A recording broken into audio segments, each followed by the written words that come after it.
ಶ್ರೀ ಗಣಪತಿ ಶಾರದಾ ಗುರುಭ್ಯೋ ನಮಃ. ಉತ್ತರಂ ಯತ್ ಸಮುದ್ರಸ್ಯ ಹಿಮಾದ್ರೇಶ್ಚೈವ ದಕ್ಷಿಣಂ ವರ್ಷಂ ತದ್ ಭಾರತಂ ನಾಮ ಭಾರತೀಯತ್ರ ಸಂತತಿ. ಶ್ರೋತೃಗಳಿಗೆ ಶ್ರೀ ಸ್ಕಾಂದ ಮಹಾಪುರಾಣದ ನಾಲ್ಕನೆಯ ಕಾಶಿ ಖಂಡದ ಪೂರ್ವಾರ್ಧದಲ್ಲಿ ಸಪ್ತರ್ಷಿ ಲೋಕವರ್ಣನ ಎಂಬ 18ನೆಯ ಅಧ್ಯಾಯಕ್ಕೆ ಸ್ವಾಗತ. ಅಗಸ್ತ್ಯನು ಹೇಳುತ್ತಾನೆ, ಎಲವು ಲೋಪಾಮುದ್ರೆ, ಹೀಗೆ ಮಧುರಾ ನಿವಾಸಿಯು ಮುಕ್ತ ಪುರಿಯನಿಸಿದ ಕಾಶಿ ಕ್ಷೇತ್ರದಲ್ಲಿ ತೀರ್ಥ ಸ್ನಾನಾದಿಗಳನ್ನೆಸಗಿ ಪುಣ್ಯವನ್ನು ಸಂಪಾದಿಸಿ ಮಾಯಾಪುರಿಯಲ್ಲಿ ಅಸು ದೊರೆದವನು ಆದಂತಹ ಆ ಶಿವಶರ್ಮ ದ್ವಿಜನು ವಿಷ್ಣು ಲೋಕವನ್ನು ಕುರಿತು ಪ್ರಯಾಣ ಮಾಡುತ್ತಾ ವಿಷ್ಣು ಪಾರ್ಷದರು ಹೇಳಿದ ಮನೋಹರವಾದ ಆ ಕಥೆಯನ್ನು ಆಲಿಸುತ್ತಿರುವಂತೆಯೇ ವಿಷ್ಣು ಲೋಕದ ಸಮೀಪದಲ್ಲಿ ಸಪ್ತರ್ಷಿ ಮಂಡಲವನ್ನು ಕಂಡನು. ಆಗ ಚಾರಣ ಮಾಗಧರು ಅವನನ್ನು ಬಹಳವಾಗಿ ಹೊಗಳುತ್ತಿರಲು, ದೇವಕನ್ಯೆಯರು ಒಂದು ಕ್ಷಣಕಾಲ ನಿಲ್ಲೆಂದು ಅವನನ್ನು ಪ್ರಾರ್ಥಿಸುತ್ತಿರಲು, ಅವನು ಅಂತೆಯೇ ವಿಮಾನದಲ್ಲಿ ಮುಂದುವರಿಯುತ್ತಾ ಅಲ್ಲಿಯೇ ನಿಂತ ಆ ಕನ್ಯೆಯರು ನಿಟ್ಟುಸಿರು ಬಿಟ್ಟು, ಅಯ್ಯೋ, ನಾವು ನಿರ್ಭಾಗ್ಯರು, ಈ ಪುಣ್ಯಾತ್ಮನು ಪುಣ್ಯತಮವಾದ ಲೋಕಗಳಿಗೆ ಹೊರಟೇ ಹೋದನು ಎಂದು ಆಡುತ್ತಿದ್ದ ಮಾತುಗಳನ್ನು ಕೇಳುತ್ತಾ ಸುಪ್ರಸನ್ನವಾದ ಅಂತರಂಗವುಳ್ಳವನಾಗಿ ಆ ಪಾರ್ಷದರನ್ನು ಕುರಿತು, ತೇಜೋಮಯವೋ ಶುಭಕರವೋ ಆದ ಈ ಲೋಕವು ಯಾರದೆಂದು ಪ್ರಶ್ನಿಸಿದನು. ಇಂತು ನುಡಿದ ಆ ಶಿವಶರ್ಮ ದ್ವಿಜನ ಮಾತನ್ನು ಕೇಳಿ ವಿಷ್ಣು ಪಾರ್ಷದರು ಹೇಳತೊಡಗಿದರು. ಎಲೈ ಶುಭಮತಿಯಾದ ಶಿವಶರ್ಮನೆ, ಸೃಷ್ಟಿಕರ್ತನಾದ ಬ್ರಹ್ಮನಿಂದ ಪ್ರಜೆಗಳನ್ನು ಸೃಜಿಸಲೋಸುಗ ನಿಯುಕ್ತರಾದ ಮರೀಚಿ, ಅತ್ರಿ, ಪುಲಹ, ಪುಲಸ್ತ್ಯ, ಕ್ರತು, ಅಂಗೀರಸ್ಸು, ಮಹಾಭಾಗ್ಯಶಾಲಿಯಾದ ವಸಿಷ್ಠ ಎಂಬ ಸಪ್ತರ್ಷಿಗಳು ಈ ಲೋಕದಲ್ಲಿ ವಾಸ ಮಾಡುತ್ತಿರುವರು.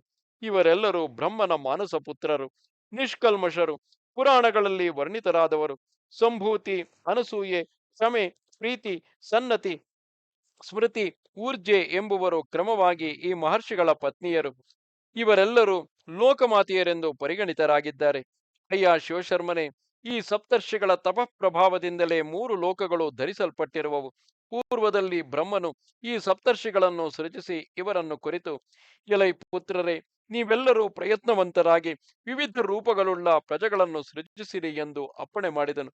ಹೀಗೆ ಅಪ್ಪಣೆ ಮಾಡಲು ಅವರೆಲ್ಲರೂ ಆತನನ್ನು ನಮಸ್ಕರಿಸಿ ಪ್ರಜಾ ಸೃಷ್ಟಿಯನ್ನು ಮಾಡಬಯಸಿ ಅದಕ್ಕಾಗಿ ತಪಸ್ಸನ್ನೆಸಗಲು ಅವಿಮುಕ್ತ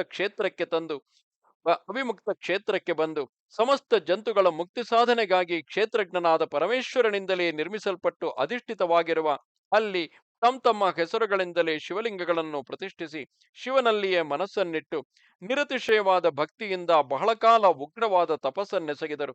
ಅವರ ಈ ತಪಸ್ಸಿಗೆ ಮೆಚ್ಚಿ ಶ್ರೀ ಶಂಭುಶಂಕರನು ಅವರಿಗೆ ಪ್ರಾಜಾಪತ್ಯ ಪದವಿಯನ್ನು ದಯಗೈದನು. ಕಾಶಿ ಕ್ಷೇತ್ರದಲ್ಲಿ ವಿರಾಜಿಸುತ್ತಿರುವ ಅತ್ರೀಶ್ವರಾದಿ ಸಪ್ತರ್ಷಿ ಲಿಂಗಗಳನ್ನು ಪ್ರಯತ್ನಪೂರ್ವಕವಾಗಿ ಭಕ್ತಿಯಿಂದ ಸಂದರ್ಶಿಸಿದ ಮಾನವರು ಪ್ರಾಜಾಪತ್ಯವೆಂದು ಪ್ರಸಿದ್ಧವಾದ ಈ ಸಪ್ತರ್ಷಿ ಲೋಕವನ್ನು ಸೇರಿ ಉಜ್ವಲ ತೇಜ ಸಂಪನ್ನರಾಗಿ ವಾಸ ಮಾಡುತ್ತಾರೆ. ಗೋಕರ್ಣೇಶ್ವರ ಸರೋವರದ ಪಶ್ಚಿಮ ತೀರದಲ್ಲಿ ಪ್ರತಿಷ್ಠಿತವಾಗಿರುವ ಅತ್ರೀಶ್ವರ ಲಿಂಗವನ್ನು ಸಂದರ್ಶಿಸುವುದರಿಂದ ಬ್ರಹ್ಮ ತೇಜಸ್ಸು ವೃದ್ಧಿಯಾಗುತ್ತದೆ. ಕರ್ಕೋಟ ವಾಪಿಯ ಈಶಾನ್ಯ ದಿಕ್ಕಿನಲ್ಲಿ ಮರೀಚಿ ಕುಂಡವಿರುವುದು. ಅಲ್ಲಿ ಮಾನವರು ಸ್ನಾನ ಮಾಡಿದುದಾದರೆ ಭಾಸ್ಕರನಂತೆ ತೇಜಸ್ಸಂಪನ್ನರಾಗಿ ಬೆಳಗುತ್ತಾರೆ. ಅಲ್ಲಿಯೇ ಪ್ರತಿಷ್ಠಿತವಾಗಿರುವ ಮರೀಚೀಶ್ವರವೆಂಬ ಲಿಂಗವನ್ನು ಸಂದರ್ಶಿಸಿದ ಮಾನವನು ಮರೀಚಿ ಲೋಕವನ್ನು ಹೊಂದುತ್ತಾನೆ. ಮರೀಚಿ ಲೋಕದಲ್ಲಿ ವಾಸಿಸುವ ಪುರುಷರ್ಷಭನು ಮರೀಚಿ ಅಂದರೆ ಕಿರಣಮಾಲೆಯಾದ ಸೂರ್ಯನಂತೆ ಕಾಂತಿ ಸಂಪನ್ನನಾಗುತ್ತಾನೆ.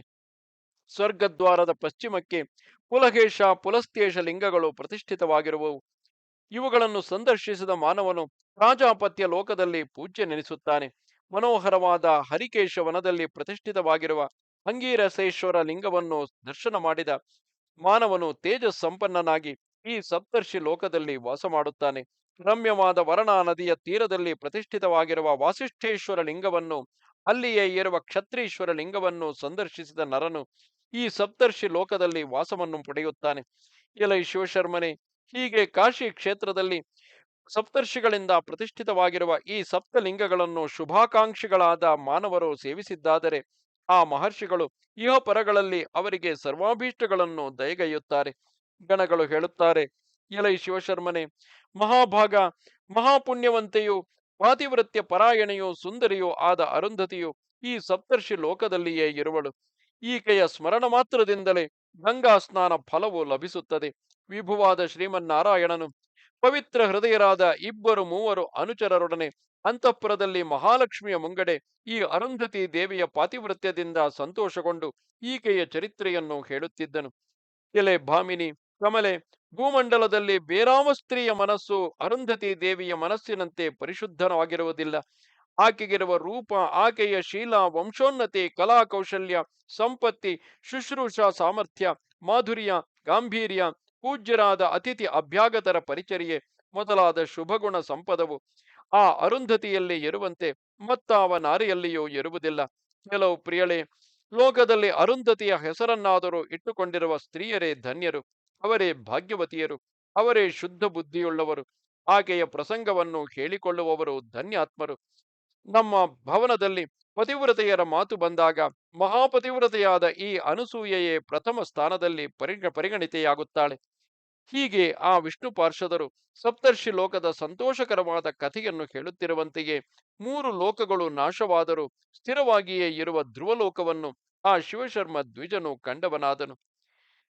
ಇಲ್ಲಿಗೆ 81,000 ಶ್ಲೋಕಗಳ ಸಂಹಿತೆಯೆಂದು ಪ್ರಸಿದ್ಧವಾದ ಶ್ರೀ ಸ್ಕಾಂದ ಮಹಾಪುರಾಣದ 4ನೆಯ ಕಾಶಿ ಖಂಡದ ಪೂರ್ವಾರ್ಧದಲ್ಲಿ ಸಪ್ತರ್ಷಿ ಲೋಕವರ್ಣನವೆಂಬ 18ನೆಯ ಅಧ್ಯಾಯವು ಮುಗಿದುದು.